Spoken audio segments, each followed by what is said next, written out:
So 8ാം ക്ലാസ്സിലെ ഹിന്ദിയിൽ poster ഏതൊക്കെയാണ് ഇമ്പോർട്ടൻ്റ് എന്ന് ചോദിച്ചു കഴിഞ്ഞാൽ വളരെ ഇമ്പോർട്ടൻ്റ് ആയിട്ട് നിങ്ങൾ പഠിക്കേണ്ട ആ ഒരു 3 പോസ്റ്റേഴ്സാണ് ഞാൻ പറയാൻ പോകുന്നത്. ഇതിൽ ഉപരി ഒരു പോസ്റ്റർ നിങ്ങൾക്ക് ചോദിക്കാൻ തന്നെ സാധ്യതയില്ല. ഏതൊക്കെ പോസ്റ്റേഴ്സ് ആണ് ഇമ്പോർട്ടൻ്റ് എന്ന് വെച്ച് കഴിഞ്ഞാൽ നിങ്ങളുടെ സ്കൂളിൽ ഫിലിമോത്സവമേ ബൈസൈക്കിൾ തീഫ് എന്ന പാഠഭാഗത്തിൽ ഫിലിമോത്സവം നിങ്ങളുടെ സ്കൂളിൽ നടത്തുകയാണ് ചെയ്യുന്നത്.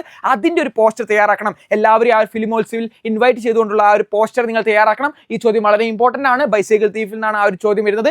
അടുത്ത ചോദിക്കുവാണെങ്കിൽ നിങ്ങളുടെ സ്കൂളിൽ എലൻ ഷായുടെ ചിത്രവും കിറ്റോ പ്രദർശിനി ഒരു എക്സിബിഷൻ നടത്തുവാണ്. എലൻ ഷാ വരച്ചിട്ടുള്ള ചിത്രങ്ങളൊക്കെ നിങ്ങൾ എന്ത് ചെയ്യുന്നു, ഒരു എക്സിബിഷൻ നിങ്ങളുടെ സ്കൂളിൽ ചെയ്യാണ്.